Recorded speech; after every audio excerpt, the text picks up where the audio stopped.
जी class, आज का जो हमारा टॉपिक है वो बेसिकली माई सीक्वल डेटाबेस। ठीक है, माई सीक्वल डेटाबेस आपके पास क्या है? ठीक है, पहली चीज है कि डेटाबेस क्या है। फर्स्ट ऑफ ऑल तो हमें ये पता होना चाहिए, फिर हम देखेंगे माई सीक्वल क्या है। तो माई सीक्वल से पहले हम डेटाबेस देखते हैं। तो database is an organised collection of data that is used by an organisation as a method of storing, managing and retrieving information. अगर आप लोगों को मैं जनरल इसको समझाने की सेंस में ये बोलूं कि फॉर एग्जांपल मैं जिस कॉलेज में पढ़ाता हूँ वहां पे बहुत ज्यादा कोर्सेज होंगे, वहां पे बहुत ज्यादा स्टूडेंट्स होंगे, बहुत ज्यादा क्या कहते हैं ऑफिशियल फाइल्स होंगी। अब हर चीज को मैनेज यानी कि इंफॉर्मेशन को मैनेज करने के लिए कोई प्रॉपर कंप्यूटराइज स्ट्रक्चर्ड हो, कोई ऑर्गेनाइज्ड वे हो ताकि उन चीजों को मैनेज करना आसान हो जाए।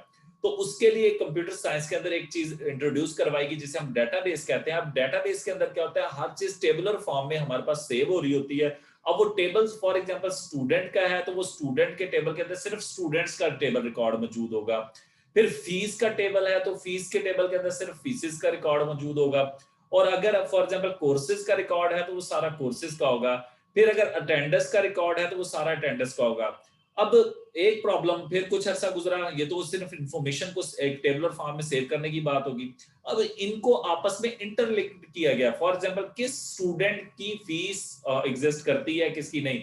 तो अब उस स्टूडेंट के बिहाइंड हम लोग उनके इन टेबल्स के आपस में रिलेशंस बनाए, तो वो रिलेशनल डेटाबेसेस होगी हमारे पास। तो उनको मैनेज करना यानी कि डेटाबेस के अंदर अपनी इंफॉर्मेशन को स्टोर करना, उसको मैनेज करना और उस रिकॉर्ड को फेच करना यानी कि गेट करना, ये सारे स्ट्रक्चर हम लोग यूज करते हैं कहां पे? ऑर्गेनाइज्ड वे में, किसके अंदर? डेटाबेस के अंदर। तो बेसिकली हम कहना चाहे database is a organised way of collection, या ऑर्गेनाइज्ड वे है डेटाबेस में रिकॉर्ड को सेव करने का। ठीक है, या इंफॉर्मेशन को ऑर्गेनाइज स्ट्रक्चर में रखने का नाम क्या है? डेटाबेस है। तो डेटाबेस हमारे पास एक सिंगल फाइल होती है जो एक डोमेन के लिए इस्तेमाल हो। फॉर एग्जांपल अगर हम जीबीटीआई की बात करें, अगर इसकी डेटाबेस बनाए हम लोग, तो वो एक डेटाबेस के अंदर वो सारी रिकॉर्ड जो कि आपस में इंटरलिंक्ड हैं, या वो सारे टेबल्स बनेंगे जो आपस में इंटरलिंक्ड होंगे यानी कि रिलेशनल होंगे। रिलेशन फॉर एग्जांपल स्टूडेंट का फीस के साथ लिंक है, ठीक है, स्टूडेंट का एग्जाम्स के साथ लिंक है, ठीक है। तो ये सारी चीजें आपस में इंटरलिंक्ड होंगी। तो ये सारा स्ट्रक्चर जो बनेगा तो ये हमारी रिलेशनल डेटाबेस कहलाती है। ठीक है, एक सिंपल डेटाबेस होती है, उसके अंदर तो ये कि हमारे ऑर्गेनाइज्ड वे में टेबुलर फॉर्म में यानी कि डाटा सेव होना, ठीक है, उसको हम डेटाबेस कहते हैं। अगर उन टेबल्स के आपस में रिलेशंस बनाए गए हैं तो उनको हम रिलेशनल डेटाबेसेस कहते हैं। फिर अब माई सीक्वल क्या है? MySQL is a relational database management system. अच्छा, अब वो सॉफ्टवेयर भी तो चाहिए जिसकी हेल्प से मैं डेटाबेस को मैनेज कर सकता हूं। किस तरीके से मैं मैनेज करता हूं? तो उस सॉफ्टवेयर का नाम इस टाइम हम जो यूज कर रहे हैं वो माई सीक्वल है। तो माई सीक्वल बेसिकली क्या है? एक आपका रिलेशनल डेटाबेस मैनेजमेंट सिस्टम है। ठीक है, आरडीबीएमएस भी हम इसको शॉर्ट फॉर्म में बोलते हैं, आरडीबीएमएस। ठीक है, जो कि हमारे पास डेटाबेस को मैनेज करने के लिए हम लोग इस्तेमाल कर रहे होते हैं। ठीक है, और ये स्ट्रक्चर्ड क्यूरी लैंग्वेज को यूज करते हुए हम इस्तेमाल करते हैं जिसको हम एसक्यूएल बोलते हैं। अब स्ट्रक्चर्ड क्यूरी लैंग्वेज, उसकी क्यूरीज हम लोग आगे यूज करेंगे, क्यूरीज। ठीक है, तो वो क्यूरी यानी कि उसकी वो एक स्टेटमेंट जिसके बिहाइंड वो कोई टास्क परफॉर्म होता है, वो हम उसे क्यूरी बोलते हैं शॉर्टली। अच्छा, तो SQL which is the popular language for assessing and managing the record in the database. तो ये बेसिकली हम लोग डेटाबेस के ऊपर कोई भी रिकॉर्ड को मैनेज करने के लिए इस्तेमाल क्या करते हैं? एसक्यूएल इस्तेमाल करते हैं, स्ट्रक्चर्ड क्यूरी लैंग्वेज। और इसके जरिए हम सारे ऑपरेशन परफॉर्म करते हैं। मेजरली आप लोग जो ऑपरेशन परफॉर्म कर रहे होते हैं डेटाबेस में, वो हमारे पास जो होते हैं वो क्रूड ऑपरेशंस हो रहे होते हैं। क्रूड ऑपरेशन में create, read, update and delete, हम चार काम मेजरली ज्यादा परफॉर्म कर रहे होते हैं। तो हम लोग क्रूड ऑपरेशन परफॉर्म कर रहे होते हैं। MySQL is open source and free software under the GNU license। ठीक है, जनरल। ठीक है, ये हमारे पास GNU फ्री लाइसेंस यानी कि फ्री टूल है हमारे पास जो कि हम लोग इस्तेमाल कर रहे हैं। MySQL का आप लोग भी इस्तेमाल कर रहे हैं। अभी मैं आपको दिखाता हूं, आप लोगों ने इसको देखा नहीं होगा। इट अलाउज, ये हमें क्या क्या फीचर पर, it allow us to implement database operation और table, rows, columns and indexes, और इंडेक्सेस बना। MySQL come with the XAMPP server और WAMP server that you have installed। आपने WAMP या XAMPP को इंस्टॉल करें तो उसके अंदर आपके वो MySQL मौजूद होता है। सबसे पहले है कि हम लोग पीएचपी माई एडमिन के अंदर अपने किस तरीके से डेटाबेसेस बनाते हैं। तो पीएचपी माई एडमिन के लिए उसके सबसे पहली चीज ये है कि हम लोग अपने जैम्प को रन करवाते हैं जी। जैम्प को रन करने के बाद पहला काम पहले हम लोग पीएचपी पे काम करने के लिए जस्ट हम लोग अपाची को स्टार्ट करते थे। अब हमने अपाची प्लस माईसीक्वल को स्टार्ट करवा लेना है, और अगर अपाची पीएचपी पे काम करना है तो इन दोनों को हमें स्टार्ट करना है, और उसके बाद इसके एडमिन पे करेंगे क्लिक।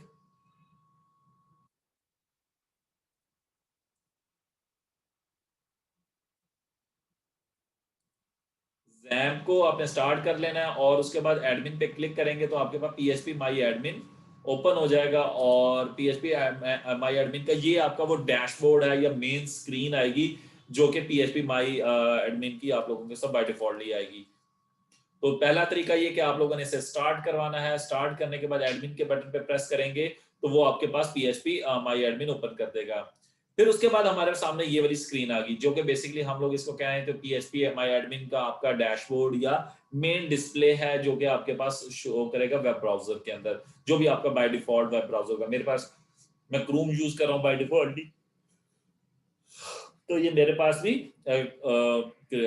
फिर उसके बाद अगर आप इसके अंदर मैं आपको दिखाऊं क्रोम में ये साइड, तो बेसिकली ये वो साइड आ गई है जो कि हमारे पास डेटाबेसेस के लिए हम लोग इस्तेमाल करते हैं। ठीक है, तो ये मेरे पास कोडवर्क की एक डेटाबेस बनी हुई पड़ी है। ठीक है, क्योंकि मेरे कुछ प्रोजेक्ट्स मैंने क्योंकि ये न्यू इंस्टॉल किया था आप लोगों ने, तो ये भी लेटेस्टली ओपन किया था, तो हम एक प्रोजेक्ट था उसके लिए।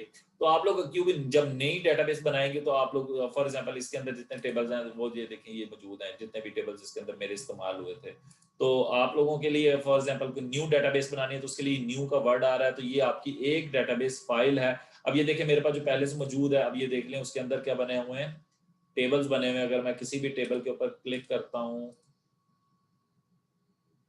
ठीक है, तो ये उसके अंदर इंफॉर्मेशन या उसके जो कॉलम्स हैं, ठीक है, वो आपको दिखाई दे रहे हैं उस। ठीक है, तो ये कोड की कैटेगरीज हैं। ठीक है, तो कैटेगरीज का मैंने टेबल ओपन किया है, तो उसके अंदर दो ही चीजें, आईडी और कोड का नेम है, किस किस कोड के लिए इस्तेमाल हो, तो उस एज पर रिक्वायरमेंट है कि हम लोग के उस टेबल के अंदर किस तरह की इंफॉर्मेशन देखना चाहते हैं।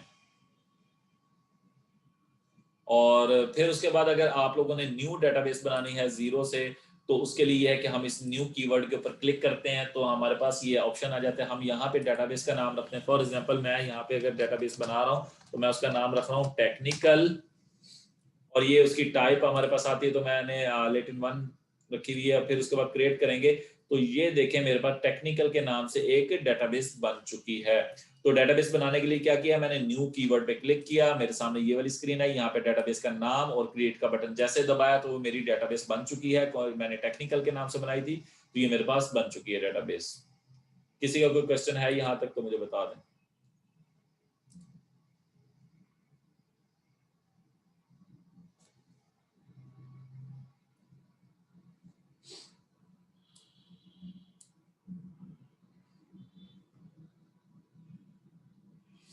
ठीक है जी, अब आगे हम चलते हैं। तो पहली चीज है कि हमने एक डेटाबेस बनानी है, तो डेटाबेस के लिए आप डेटाबेस का नेम दें और उसकी टाइप सेलेक्ट करें एंड प्रेस करें। अच्छा, अब डेटाबेस बन गई। अब डेटाबेसेस के अंदर क्या चीज बनती है, हमारे पास टेबल्स बनाए जाते हैं। तो टेबल्स बनाने के लिए हम लोगों के पास हम लोग क्या करेंगे, आप लोग जैसे मेरी डेटाबेस बनी है तो यहाँ पे ऑप्शन आ चुकी है। ठीक है, फॉर एग्जाम्पल मैंने टेक्निकल को सिलेक्ट करता हूँ तो ये मुझे कह रहा है क्रिएट टेबल। ठीक है, एक तरीका तो ये, अभी क्योंकि इसके अंदर कोई भी टेबल मौजूद नहीं इसलिए ये विंडो आ रही है। इन केस ऑफ अगर मैं for example code work open करता हूँ तो मेरे सामने ये देखो वो सारे टेबल्स के नाम आ गए। ठीक है जी, अब ये वो सारे टेबल, अगर मैं कोई न्यू टेबल बनाना चाहता हूं तो उसके लिए देखिए कोड वर्क के अंदर न्यू की ऑप्शन आ रही है, तो आप यहां से न्यू टेबल बना लेंगे। ठीक है, तो अगर मैं इस न्यू पे क्लिक करूंगा तो मेरे सामने वो डायरेक्टली इस तरह से उसकी वर्किंग पे ले जाएगा। और इन केस ऑफ अगर मैं नहीं बनाता हूं इसको, मैं अपनी टेक्निकल पे ही वापस चला जाता हूं, तो वो अब बट आप लोग फर्स्ट टाइम जब बना रहे होंगे तो आपके सामने ये विंडो आएगी क्रिएट टेबल की, और यहाँ से आपसे पूछेगा आप टेबल का नाम क्या रखना चाहते हो। फॉर एग्जांपल मैं कह देता हूँ स्टूडेंट टेबल। तो स्टूडेंट टेबल बनाता हूँ तो मुझसे पूछता है कि इसके कॉलम कितना रखना चाहते हैं। मैं कहता हूँ यार 5 कॉलम्स मैं रख रहा हूँ। इसके बाद अभी बाद में हम लोगों को एज पर रिक्वायरमेंट हम इसमें ऐड और ड्रॉप भी करना चाहें तो वो भी कर सकते हैं। तो मैंने 5 कॉलम्स प्लान किए हैं, तो ये 5 कॉलम ये उन्होंने देखा। अब वो 5 1 2 3 4 5 उसने ये 5 कॉलम्स के लिए मुझे ऑप्शन दिए हैं।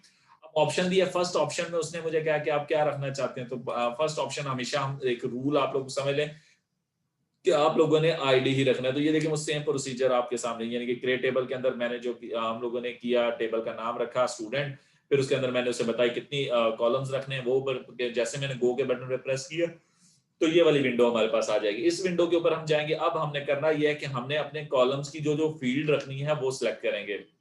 आप लोगों ने हमेशा से एक रूल बना यही रखना है कि आप लोगों ने ID, first name, last name, और ये देख रहे हैं ये बेसिकली हर चीज के बारे में आप लोगों को जो डाटा वैल्यू सेव करवानी है उसका कोई ना कोई नाम रखेंगे। तो हम लोग भी सेम वही टास्क कर रहे हैं। तो आप लोग आईडी, स्टूडेंट का क्योंकि टेबल है। अच्छा, अब यहाँ पे कॉलम्स किस बेस पे बनाई जाती हैं? बेसिकली हम जो इन्फॉर्मेशन किसी एंटिटी के अबाउट, अब एंटिटी क्या चीज है?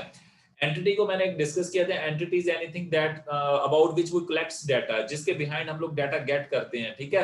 अब एक एंटिटी के बिहाइंड एक टेबल बनता है। For example student is an entity, student के बिहाइंड डाटा कलेक्ट हो सकता है, ठीक है। टीचर इज एन एंटिटी, उसके बिहाइंड मुकम्मल डाटा कलेक्ट हो सकता है। तो जो एंटिटी होगी, एंटिटी का जो भी नाम होगा वो आप टेबल नेम के तौर पे यूज करेंगे, और फिर जो आपके पास उस एंटिटी की कैरेक्टरिस्टिक्स यानी कि जो एट्रीब्यूट्स ऑफ द एंटिटी होंगे उनको हम एज अ कॉलम इस्तेमाल करेंगे। तो ये मैंने आईडी, किसी चीज का आईडी यानी कि जिस चीज की बेस के ऊपर मैं उसे यूनिकली आइडेंटिफाई कर सकूं। फॉर एग्जाम्पल हजारों स्टूडेंट है, क्या आप लोग एक दूसरे को आइडेंटिफाई कर लेंगे अगर आप लोगों को रोल नंबर ना पता? हजारों स्टूडेंट्स आपके सामने, या आपका नेम, या कोई कोई ना कोई किसी न किसी चीज की पहचान होती है। इसी तरीके से हमारे पास डेटाबेसेस के अंदर क्या होते हैं, कॉलम्स होते हैं, उनके अंदर कोई यूनिक वैल्यू होती है। फॉर एग्जाम्पल मैं पाकिस्तानी, तो किसी को क्या पता कैसे पाकिस्तानी है? मेरे पास यूनिक आइडेंटिफिकेशन है, मेरा आईडी कार्ड नंबर। तो बेसिकली आईडी कार्ड नंबर आपके पास पूरे पाकिस्तान के अंदर यूनिक है, ठीक है। तो इस तरीके से वो आईडी नंबर हम लोग उसे बोल रहे थे। तो आईडी आप लोगों ने हर चीज का रखना है, ठीक है। अब इसको यूनिक करने, बाय डिफॉल्ट इंटीजर हम लोग रखते हैं आईडी, और इसके अंदर एक एट्रीब्यूट है हमारे पास जो कि हम इस्तेमाल करते हैं,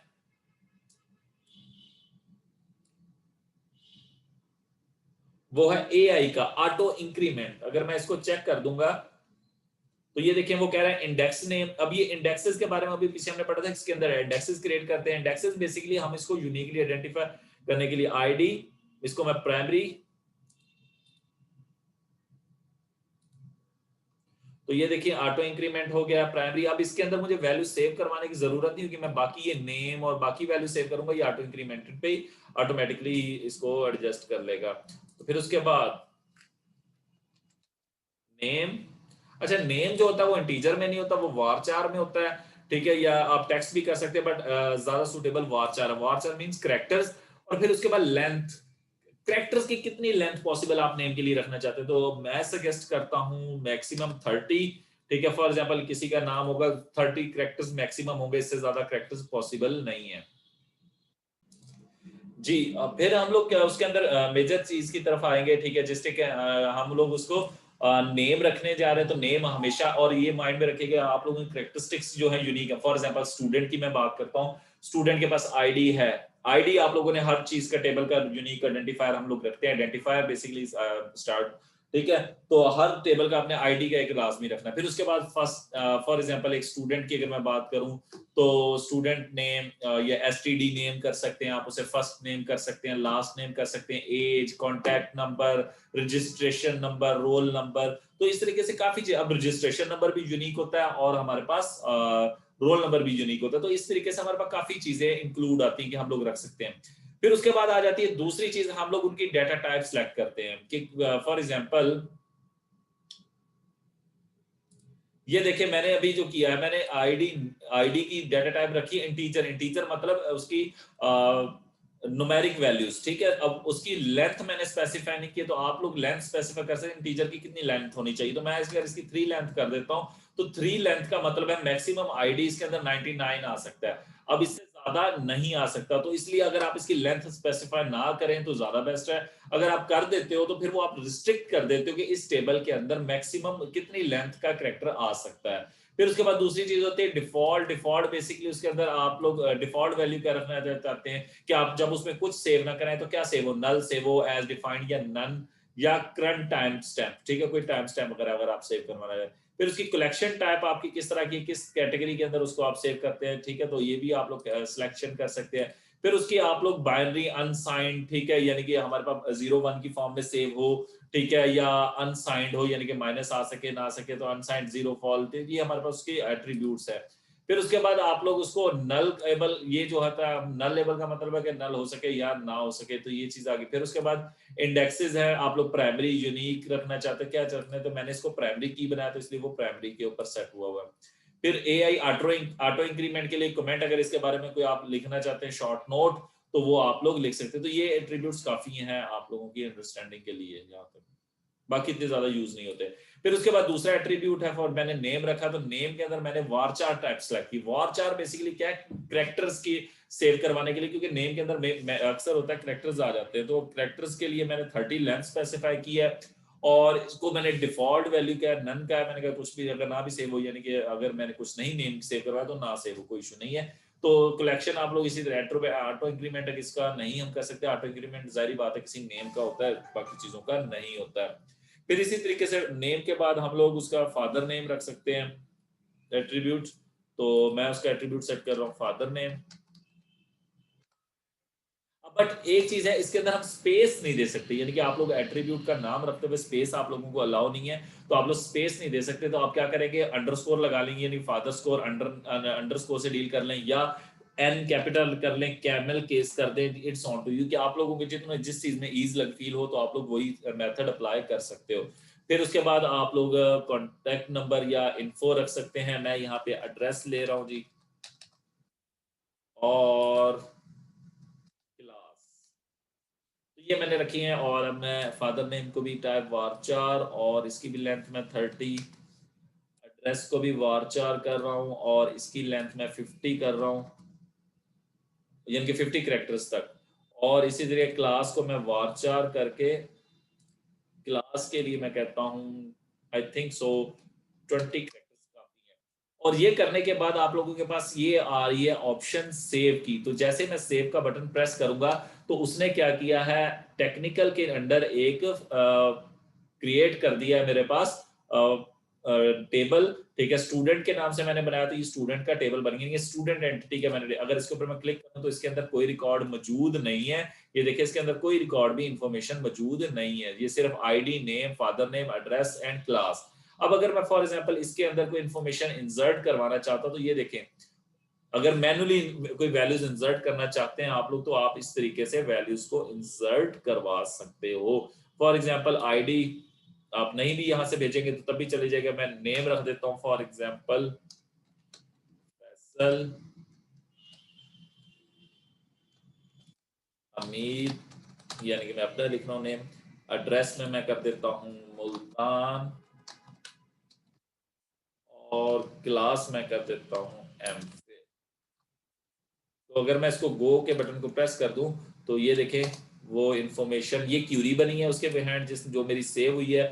और अगर मैं इस पे क्लिक करता हूं, तो ये देखिए मेरा रिकॉर्ड आके सक्सेसफुली सेव हो चुका है, और मैंने आईडी की वैल्यू दी नहीं थी, बट उसने ऑटोमेटिकली 1 कर दिया। अगर मैं दूसरा रिकॉर्ड इसमें सेव करवाऊंगा, तो वो भी ऑटोमेटिकली 1, या उसको 1 अब हो चुकी है ऑलरेडी, तो अभी इसको 2 कर देगा ऑनवर्ड, इसी तरीके से ऑटो इंक्रीमेंट करता जाएगा।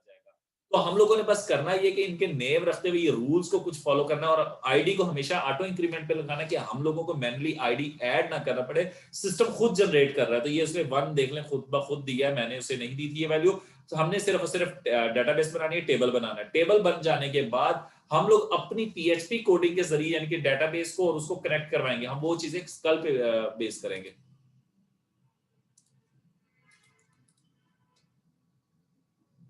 जी सेम जैसे एमएसएसएस में करते हैं, बेसिकली एमएसएसएस में भी डेटाबेस ही क्रिएट की जाती है, जो कि हम लोग लिंक करवा रहे होते हैं, उसको भी हम लिंक करवा सकते हैं वैसे।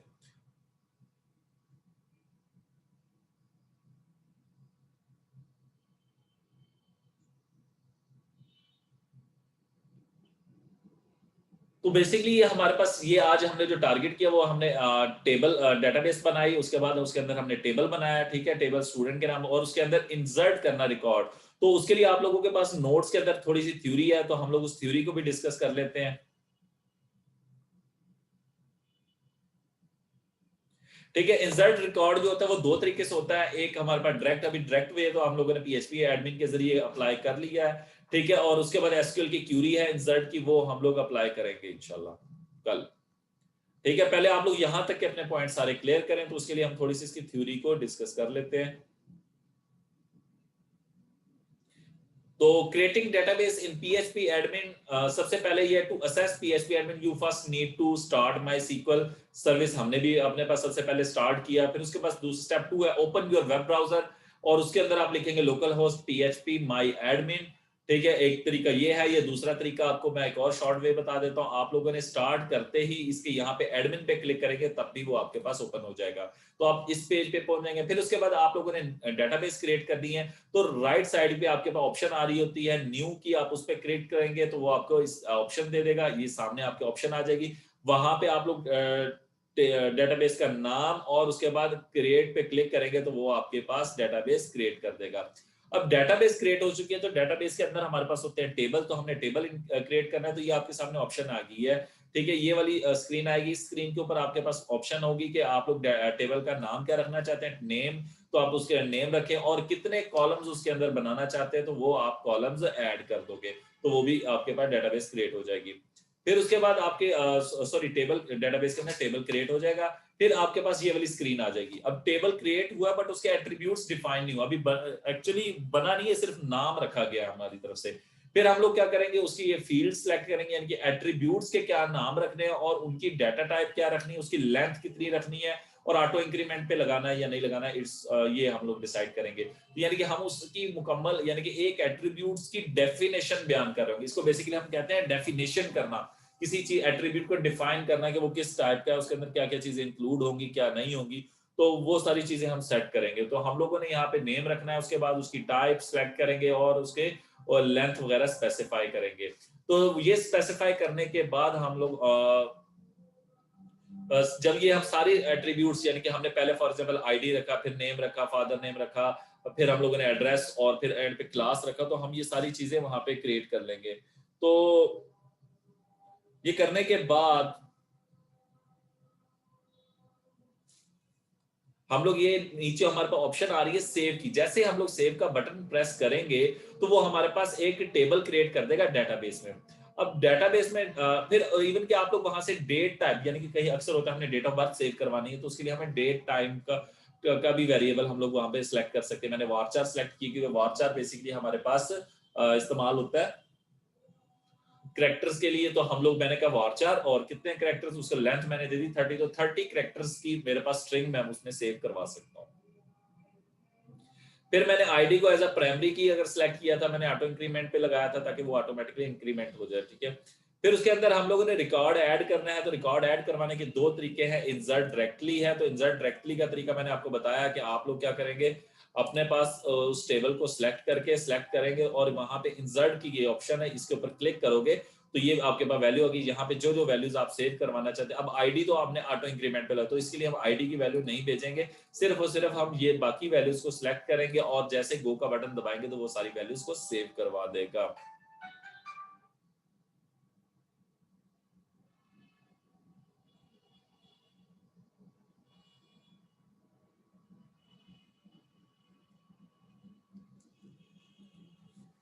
यहां तक मैनुअली आप लोगों को वैल्यूज को इंसर्ट करवाने का आइडिया समझ आ गई है। हम लोग इनको पीएचपी के जरिए भी सेव करने का टास्क देखेंगे। फिर अगर फॉर एग्जांपल मैं इस टेबल, ये मैंने बना लिया, ठीक है, ये मेरे टेबल का, ये मैं यहाँ पे आप लोगों के सामने स्ट्रक्चर, ये मेरा टेबल बन चुका है।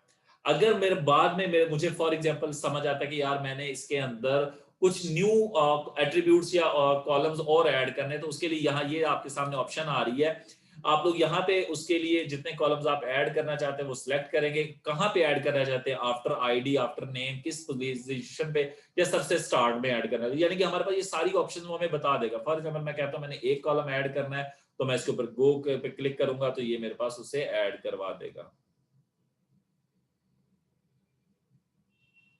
और अगर आप किसी कॉलम को डिलीट करना चाहते हैं, आपसे गलती से बन गया, तो उसके लिए आप ये ड्रॉप का बटन है, ये अगर फॉर एग्जाम्पल मैं पहले ऐड करता हूँ, ये फॉर एग्जाम्पल 1 करके आप कहाँ पे ऐड करना है, आफ्टर, मैं फॉर एग्जाम्पल मैं कहता हूँ आफ्टर क्लास, मैं गो करूंगा तो ये देखिए वो मुझसे पूछेगा। मैंने एक कॉलम का कहा था उसको, तो मैं इसको कह देता हूँ एज, इंटीजर में ही इसकी लेंथ कर देते हैं, क्योंकि हमारी 2 लेंथ थी काफी एज के लिए, या 3 कर देते हैं मैक्सिमम, 100 में ही ज्यादा से ज्यादा हो जाएगी, इससे ऊपर तो किसी की एज पॉसिबल नहीं है।